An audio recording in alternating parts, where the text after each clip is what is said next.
So you'll find that plus-size clothing will tend to be more expensive. But when the customer is buying from you, say for example, if you're selling plus-size clothing, what does the customer perceive the pricing to be about? Do they think that buying it more expensive because they have larger size or they're bigger, or do they think it's more expensive to buy because it's harder to get, or are they buying because they feel like now they're able to get the kind of clothing they deserve, good quality, comfortable, fits right.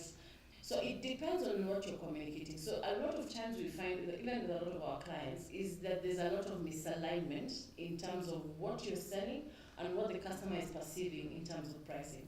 So these are the problems we start to see. Have you ever thought about what your customer is thinking about when they're when you tell them what your price is? For example, if you're selling software or if you're selling a service like graphic design, how do you determine what you're going to charge? Is it something that you decide based on what other graphic designers are charging in the market, what you say, for example, in Reddit, if you go and ask, or are you deciding based on the costs that you're going to incur, for example, the labor cost or the transport to go to see that client? So you need to really think about that, and we will go into the nitty-gritties of that during the session a bit later. Another problem we see with pricing is the lack of a data-driven strategy. What do I mean? Let me give an example. Just 3 weeks ago, and I know one of my clients is watching me, and she knows that she's the one who called. She calls me and tells me, I think I will sell this item at 850 shillings. And I was asking her, so how did you come up with that price? And she tells me, I thought that would be a good price.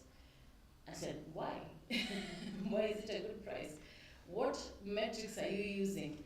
What data are you using to come up with this price? What input has gone into this decision? So if you're setting prices for your goods or services, there has to be data backing it up. What is the data set we're looking at? We're looking at, yes, of course, the market price. We're looking at what is it that the market is charging for this particular product or service.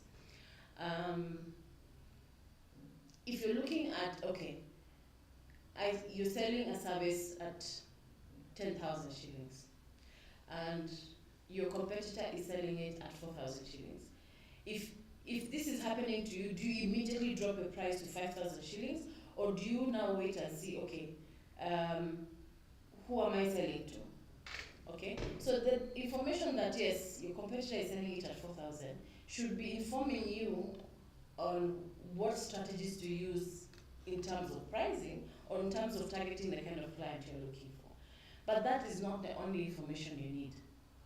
All right, you need first of all to understand from the data set you have in terms of the audience you have, or in terms of the customer you're targeting. What amount of money are they willing to spend on the service or the product you're selling? Where do you get this? You get this information from research. You first of all have to determine who you're marketing to or who you're selling to. Once you have known who you're selling to, you need to understand them a little bit more. Understand what kind of income do these people have, what are their spending habits, what would they comfortably pay for. That is, like for example, you find someone who earns, say for example, 300,000 shillings or maybe 3,000 USD and living, say in Africa, will be willing to spend a little bit more on entertainment and less on maybe something like a gadget. So this is data you really need to get a better understanding of where is the money going to be coming from, and where are people more comfortable spending. Like for example, I know like if you're living in Kenya, someone earning 3,000 USD will spend a lot more on entertainment. They'll spend more on drinking. So that's why the alcohol industry makes so much money. You'll find they'll be more cautious in spending in terms of financial services. So you'll find like the penetration for insurance in Kenya is going to be about 3 to 4%.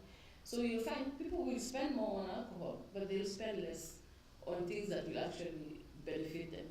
But then, if you don't have this information, then it becomes difficult to understand how to price your product. So another thing you need to be looking at is what is the size of your market. Who are you targeting? Are you targeting 1,000,000 people, or are you targeting 100 people? Are you targeting 5,000 people? So that you understand what is the people, how much can I sell, how many people can I sell to, and how many people should I even be selling to? And this kind of conversations you should be having in terms of pricing should be linked to your financial systems. You should be linking them to how much are you spending to deliver the goods or services? How much are you spending in terms of indirect costs? Then now, for you to be able to make a profit, how many services should you sell in a month? Or how many pieces of items should you sell in a month? Once you figure out that number, then compare it vis-a-vis the market size you're trying to sell to. Then you're able to see, okay, this is probably where I should put the pricing at. If this is a bit confusing, please make sure you're commenting and asking questions, and then we'll be able to interact and just have a better understanding of what is going on, okay? All right, so we'll go into one of the questions that we've received prior to this. So we have someone who texted and asked that I bake for hours every day. Orders keep rolling in, especially during the holidays, but at the end of the month, I'm barely breaking even. I'm booked, but I'm broke. How is that even possible? Is my pricing actually costing me more than it's making me? I think this is directly a problem with the pricing, in terms of how you probably price for your baked goods. And let me assume you bake cake, okay? So let me give you an example. So if you're to look at the input cost for baking a cake, say you're looking at ingredients costing you, say, 1,500, okay? And this is at today's cost. If in the food industry, you must always have contingency for price changes. So you probably want to add times maybe 5% on top of that. So let's add maybe 75 shillings here, just to take care of pricing. So this is what we call landing cost if we were going to import anything. Then after that, we will include labor. Okay. How much are you charging to bake that cake? So maybe you will charge your customer maybe another 700 shillings. And then you have other costs like electricity, which you probably will be sharing. So for example, if you're doing 100 cakes a month and your electricity cost is coming to 10,000, you split that. And so per piece you'll be charging 100 shillings for electricity. And let's call the other cost miscellaneous so that we're not going very deeply into it, and maybe we charge 100. So at the end of the day, that would mean your cost is coming to, excuse me, 2,375. Before you add your margin, you need to factor in your other costs, what we call indirect costs. So we're looking at things like marketing, we're looking at rent, we're looking at salaries, we're looking at what else would you be spending on? Say if maybe you've not put in water there, you're probably putting what else? Any other costs that you might need when you're running your bakery. Delivery costs, if they're not direct costs. So for example, you have one rider who you're paying for all your deliveries, or you have salaries for other people. So those ones will come to indirect costs. So you're looking at, say for example, you're spending, on all those things you're spending 100,000 shillings again. If you divide that for the 100 cakes that you're baking a month, probably get now 1,000 shillings. That is indirect costs that you need to now add onto the price of that cake. So now that becomes 3,375. Now on top of this, now you need to load your profit, which maybe is going to be like maybe 33%, which probably will be somewhere around 1,000. I'm not going to give exact figures. So probably you'll end up charging 4,500 for that cake. So if you're not doing your costing that way, and I know a lot of people in the food industry will take this figure and do times 3, because it tends to land around there. But you see, because we don't know this other cost, it's very difficult to know the correct pricing unless you actually do the math. So it's important to have loaded everything that you're actually going to spend in your business, not just in making that particular cake, so that you understand what you should be pricing your product at. Alright, so another thing that we struggle with, especially if you're starting business, is underpricing. You're trying to underprice so that you can get customers. So you're trying to join as an underdog, or you're feeling like an imposter when you're joining the industry, and so you come with very low prices so that you can get customers. The risk of that is, one, it's very hard to increase prices for a running customer. So a customer who is continuously buying from you, it's very hard to increase the price. So it's very difficult to make that change later. So that's something I would really not advocate for. Number 2, if you come up with very low prices, there's a perception that your quality is not good, or there's something wrong with your product. There's a reason why you're charging so low. So that's something you will have to fight with later. Number 3, and which is the biggest reason, you are likely to not profit from that service or product that you're selling. So that is a very wrong way to approach pricing, just go into it with trying to undercut everybody else. Charge what is right, then I'll figure out the marketing from there. Okay? Number 4, the biggest, another challenge that I see with a lot of our clients is not offering tiered options. What does that mean? It means you're only offering one price for every product or good that you're selling. So for example, you sell socks, because I would like to give very simple examples. So say, for example, you're selling socks, and the socks you sell costs $2, or they cost 300 shillings. And when a customer calls in and say, I want socks, you tell them they're 300 shillings. Then immediately they have an objection. They're like, either they're too cheap, so they're not good quality, or they're too expensive, I can't afford. But if you were to give your customer options and say, we have 3 sets. We have one that goes for 200 shillings, one that goes for 400 shillings, and another one that goes for 1,000 shillings. So the customer will be like, why am I paying 1,000 shillings for socks? So they're like, okay, give me the ones for 400. Because they'll assume the ones for 200 that they're not good quality. And that's one of the things we do actually in marketing, to just convince the customer to buy. And they tend to buy in the middle space. So if you're not giving your customer options, then you become an option to the customer, because they're not going to compare you with your competitor. So create enough options for your customer so that the customer is focusing on you and you alone. All right. So let me go into another question that we received. So we have a caller who was asking, I've become the go-to virtual assistant for my clients, but now I'm doing extra tasks that weren't in the contract for free. I'm scared to set new boundaries. What if they walk away? Am I being too nice, or just too afraid to charge what I deserve?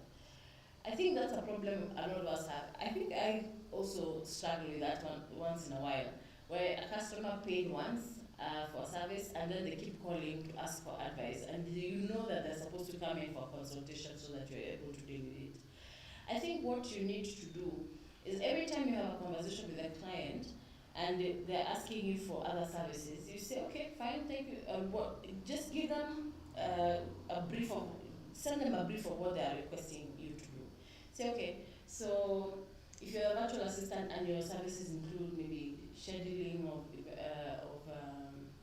appointments, maybe taking notes during virtual meetings, etc., but then they're asking you to plan for an event. So you tell them, okay, That's fair. So just write for them everything that they have asked for that particular task. Then what you do is just write them an email and say, okay, this is a brief I have received from you.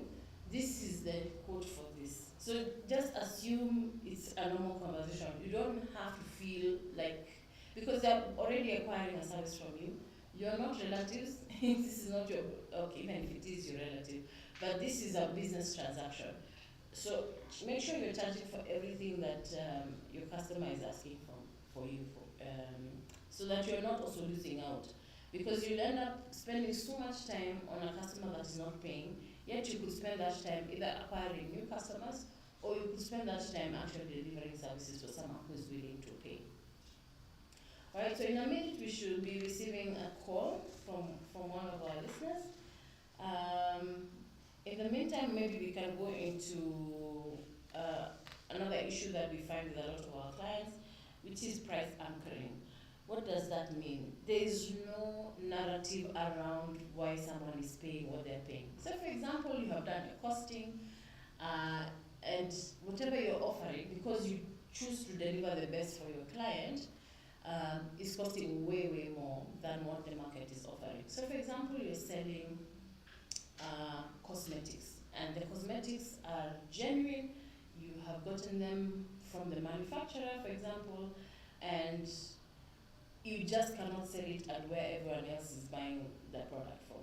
However, because you know that there are clients who are discerning and who want to have quality products, you know that this is a business you want to go into.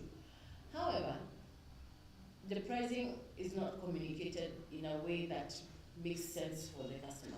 So, when you're communicating and you're branding, it needs to be very, very clear that even the customer expects that it's going to cost more. So, it should be centered around quality, it should be centered around where it has been sourced from, it should be centered around linkages you have, for example, that maybe you're buying directly from the manufacturer. For example, if it's you're buying from Estee Lauder, for example, or if you're buying from a designer company, that it needs to be very clear in the branding and in the communication to customers, so that by the time they're asking the price, they understand why it is costing that much. So if you're not explaining to them in either your marketing communication or even in any kind of quotation or whatever, it's not clear to the customer why they're paying that much, then they will resist the price. So I think we're about ready to get a call from one of you.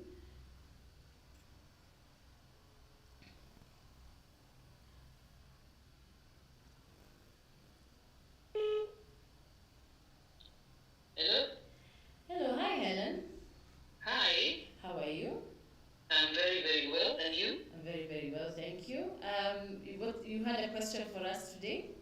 Yes, I did. Yes. So, I'm Helen Amadi, and our company is called Vital Capacity. Yes. And we usually work with SMEs to help them to scale their operations. Yes. By helping them to optimize their business processes. Yes. And also, of course, we work with helping them with their strategic plans. Yes. To help them make them a lot more practical as well as actionable. Yes. Now, yeah. So how we set our prices also based on what you're presenting today, which is very interesting for us. Yeah.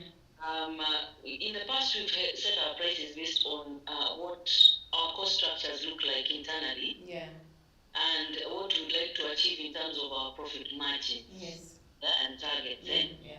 And unfortunately, in some ways, also based on what our clients can afford. Yes.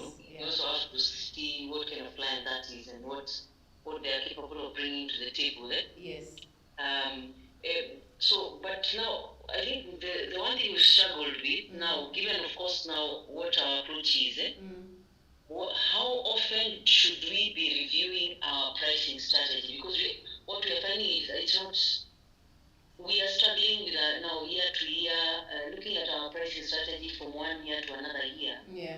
We are not very, we haven't yet figured out how to price the changing times. So, because we like to stay competitive. Okay. Yeah. Okay. I think the okay, because every year I'm sure you're having your own strategy in terms of what you want to make in terms of every year. I think the rule of thumb is that at least every year you need to review your pricing. Okay, At least that is the rule of thumb, that at least every year, because you have a new strategy, you have to relook at the pricing of everything that you have so that you are able to meet your strategic plan for the year. However, sometimes when there are serious market changes in the economy, for example, say for example you go through a pandemic and you have to think about pricing then. Yes. Or if there's a huge shift in, say, tariffs, or there's a new tax framework that has been introduced that is going to shift the economy. Yes. Then such events call for change of pricing. Because that means then you're not able to meet your cost. Like anything that would affect, for example, your indirect costs, or anything that would affect your cost of delivering the service. Yes. If there's any shift during the year, then that calls for change of pricing. Okay. Yeah. Okay. That makes sense. Yeah, and then now with that, then now you're able to see if now you're going to charge more, then that also will mean that you need to target a new set of clients. Yes. So if you're, say for example, focusing on SME, and say if you're looking at small to medium, then probably you need to start looking at medium to large. Yes. Because SMEs are good for giving you traction, so because you now will have worked with many people. But then now you need to shift to larger companies that can afford you, because you now have a track record. Exactly. So that you're not pushing your prices based on the client. Yeah. You're actually looking for the clients based on what your price structure looks like. Yes. Yes. Okay. Yeah. Okay. That makes sense. That makes a lot of sense. All right. Okay. Thank you so much. Thank you very much for calling. Yeah. Most welcome, and thank you for answering. All right. Thank you. Have a good one. So I think that's another issue that we really need to discuss in terms of are we afraid of our clients? And I feel like a lot of us go into business and we're afraid of upsetting our clients. We feel like if we upset them, they're not going to buy from us, or we're afraid that, are they going to see that I'm a fraud? Or we have a lot of imposter syndrome when we're going into business, and even when we're charging our price, we are afraid that no one is willing to pay us what we are worth. But I think when you approach business that way, you find it will take you such a long time to get your return on investment, or even just to break even, because you're using emotion to make pricing decisions, or to even make business decisions. But if you to take a step back and say, for the quality of service I'm delivering, or for the quality of goods that I am selling, I really need to charge at this price. And I have already done the calculations, and I know this is how much I really need to sell it at. Stick with that. Now look for the client who is willing to buy from you at that price. I have a client who we just had a conversation about an hour ago, and she's very excited that since she switched the audience that she was talking to on social media, no one is complaining about pricing. She's selling underwear at 1,000 plus shillings, and I think initially when she was starting to do the ads that she was running, you'd find people commenting below asking, why am I spending that amount of money on underwear? And the people in this country who spend 4,000 shillings, 5,000 shillings on underwear, you just need to know where they are and where they buy from. So, and if you're selling high quality products, and you know your product quality is good, don't try and sell people who will not buy from you. You'll have a lot more objections. It's a difficult sales process, and you need to sell quickly so that you hit your numbers. So don't go into business with imposter syndrome. Go into business knowing the customers who are willing to buy from you are there, and they're just waiting, and they have the money to buy from you. So another question that we had received earlier is this is from someone who's saying, people DM me saying, I love your work, but when I send my rate card, there's silence. I'm starting to wonder if I'm pricing too high, or if I'm just not selling it right. Is it my pricing or the way I'm presenting my value? But I think you're selling to the wrong people. You're talking to the wrong people, and then they are not willing to buy, they're just admiring. I'm assuming it's something creative, something visual. And sometimes we'll look at someone's work and like, oh, she makes such beautiful things, but then we're not willing to buy. It's not something that I'm interested in. So I think what you need to do even now is just to focus on targeting the right customer for yourself. Never worry about pricing being too high, because there must be a reason why you came up with that pricing. I mean, we see, people don't argue when Rolls Royce charges what it charges. I mean, if people don't go and argue at the Ferrari showroom about the pricing, they already know that it's going to cost them an arm and a hat, but they still go and buy, So it's not a problem to charge what you need to charge. People sell art for billions of shillings, and people buy. They know the reason why they're buying for it. So there's no reason for you to reduce the pricing because you're afraid of the market. All right. So another issue, and this is just in continuance with what I was talking about, is you're not charging for your real return on investment.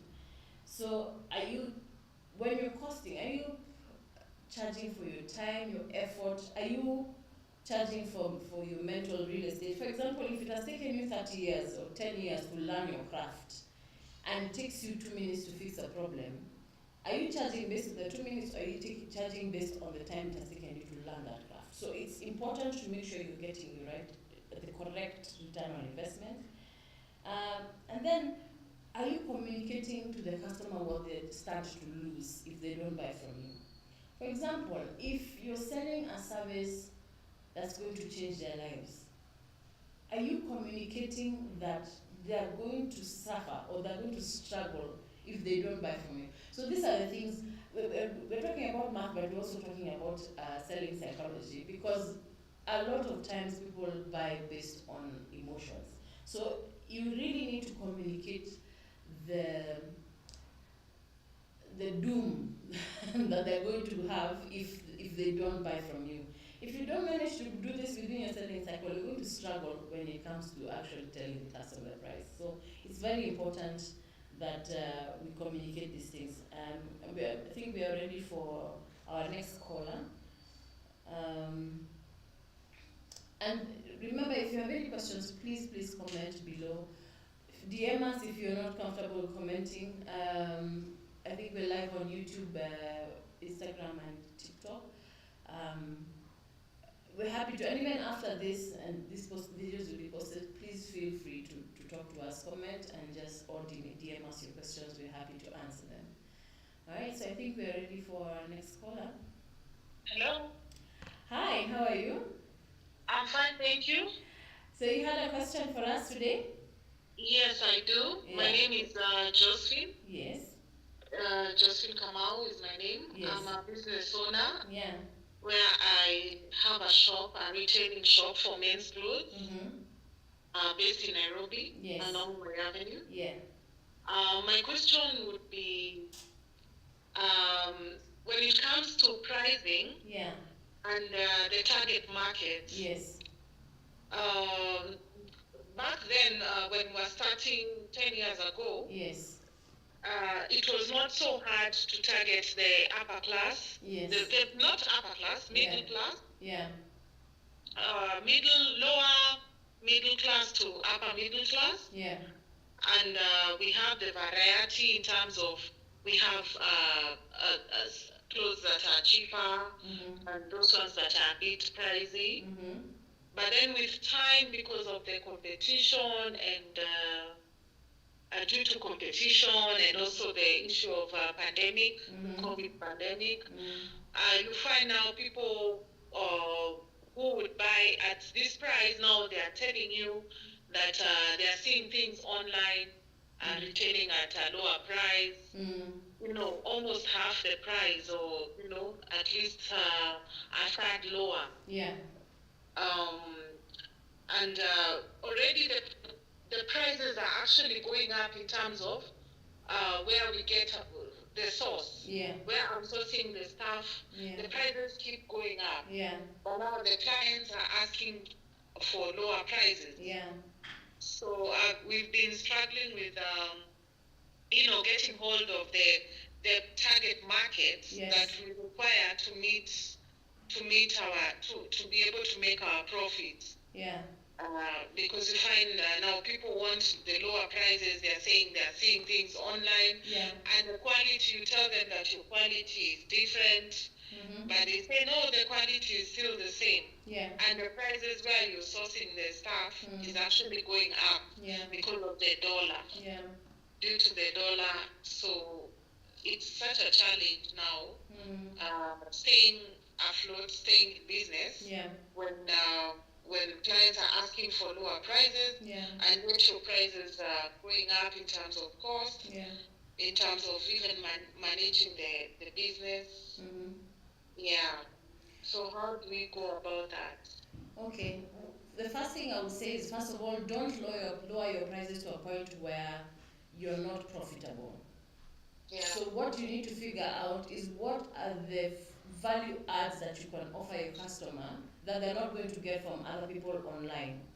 For example, we look at the customer experience that people are willing to pay for. For example, if you know my size as a customer, right? And I know men value privacy. There are things that men are particular about, isn't it? And men also don't spend too much time shopping. They want to go into one shop and get everything, isn't it? But imagine a situation where, and this is just a suggestion, and perhaps there are many other things you probably could do, but imagine if you could come to where the man is, maybe at his office or at his house, and because you already know his size, you have brought different shirts in different colors, in different designs, short sleeve, long sleeved, different kinds of trousers, and you have boxers, and you have vests, and you've carried everything in your car, and you've gone to where they are, and he's able to select from where he is, and then he can buy and go back. That's likely not a service that he's going to get from any other shop online. You understand? And he's able to now, even with that, he's able to experience the quality of what you're selling, so that he can actually tell the difference, that yours is actually higher quality. Because you can't tell quality just from looking at a photo online. Yes. And you see, if you can offer that kind of service, because it's such a personal service, he's likely to refer you to other customers. True. Actually, when we started, yeah, that's how we did it. Yeah. We were taking the clothes to the clients. Yeah. To their homes, their offices, whatever they request. Yeah. And you will take a variety and have them fit, and that really kept us in business. Yeah. During the initial stages. Yeah, and because that time you had fewer clients, it was easier for you. But as the client base grew, it's something that you reduced and said, oh, you come to the shop, isn't it? But then it's something that now you need to create a process around, so that you're able to still do the shop, and you're still able to offer that service to that particular client. So that there's something more outside of the clothes. There's an added experience, a customer experience for that customer, so that they're able to stick with you, and you're creating a convenience or an added customer, what we call customer delight experience, that will make them happy and stick to you, and they're loyal to you. Yes. Yeah. So I think, and those are the things that we think about as we go into tough seasons. We're going into COVID, or we're going into a point where the economy is shaky and people are not spending so much on clothing and things like that. But the customers who are willing to buy will still buy for an experience. Yes. Yeah. All right. I think that is very helpful. Yeah. We need to go back to that. We need to try and start having that customer service. Yeah. All right. Thank you so much for calling. Okay. Thank you so much. Thank you for the session. It's very insightful. Thank you. We are learning a lot. Thank you so much. Thank you so much. Okay. Thank you. All right. So,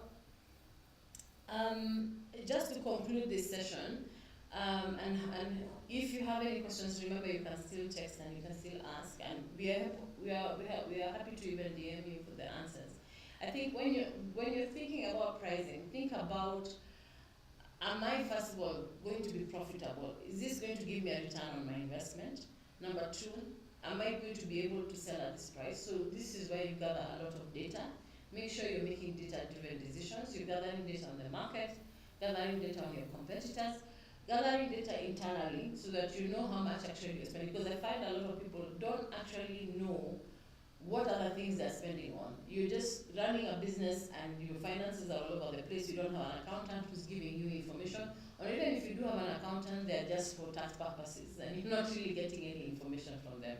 So you need to have a lot of data when you're making decisions, especially around even things like inventory stock, when to buy things, when to sell things. If you're those businesses that are continuously buying stock just because new things are in the market, that is a dangerous place to be, because you will now end up now having to price things higher or to give a lot of discounts so that things move. And that's usually a challenge. And if you have those problems, please DM us, we have a solution for you. Another thing that we really need to be considering is, are you giving your customer options? Make sure you have tiered options for them. And then make sure you're communicating the value to the customer. And I know we talk about value pricing and a lot of value communication, but I can't stress this enough. If the customer does not understand why you're priced the way you're priced, then they're not going to buy for you. And this is not just applicable for expensive things. This is applicable for cheap things as well. So if your things are too cheap, the customers won't buy from you because they're assuming your quality is poor. So you need to be very clear why. So for example, people buy from Shiko Style because it's cheap. But she has communicated that she's actually going to China and cutting down the costs for you so that you buy from her. So we have an understanding of, there are so many people who are not being paid in the middlemen that have been cut off, that's why we're paying at that price. So it needs to be very clear why they're paying at that price. And then make sure you're getting a return on investment, make sure you're marketing correctly, you're talking to the right audience. And then in situations where you have to,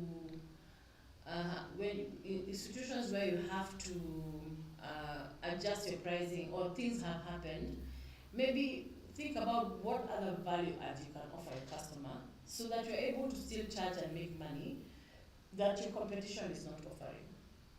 I see we have a question on Instagram. Let me see if I can be able to read from here. How does one go about offering discounts to customers? For example, a Mother's Day discount or any discount, even Halloween discount. Okay, so this is good. This is a very good question. So when you're doing your pricing, if you're coming up with your pricing here, and you see you've made contingencies for things like here we put contingencies in change of price. When you're coming down here to put profit, you should have a contingency for pricing, for discount. So for example, if you sell shoes and you sell directly to the customer, but then you had an option of selling them on Jumia, for example. Because you know Jumia will take 30%, so you will cost the shoe at 30% higher. So at the end of the day, you will put, say, the cost of the price of the shoe is coming to say 5,000 shillings at this point. And you know if you have to sell it on Jumia, you have to sell it at, say for example, 7,000 shillings. You say your retail price is 7,000 shillings. But if a customer comes to you, you can sell it at 5,000, or you can negotiate, maybe get to 6,000, but you know you can sell it at 5,000 shillings, because that's the last price you can sell it at to make sure you have that profit. So in your pricing structure here, you need to make sure you have given contingency for discount. So if, say for example, if we were talking about this lady who's selling cake, and she's come down to 4,500 as the bare minimum price she can sell this product to be profitable, then ideally she should sell it at 5,000, right? So that she has this margin here for discount. Okay? So that if anyone negotiates, she still has that option to negotiate, and then even if she sells it at 4,500, she knows her costs and profit has been taken care of. Remember also, when you're doing your pricing here, when you're putting labor here, put your own labor. Make sure don't only cost for labor that you're outsourcing. Also cost your own sweat.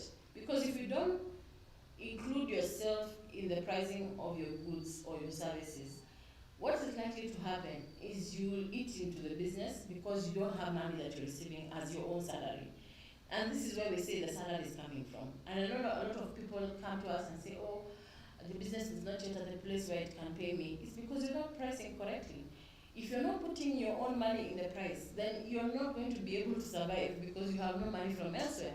And so if you're earning elsewhere and your business is not paying you, you can't give it the full attention it requires. So ensure you're paying yourself even here. When you know you're going to pay yourself 100,000 and you're going to sell 100 pieces, make sure here in the price you've added 1,000 shillings for your money.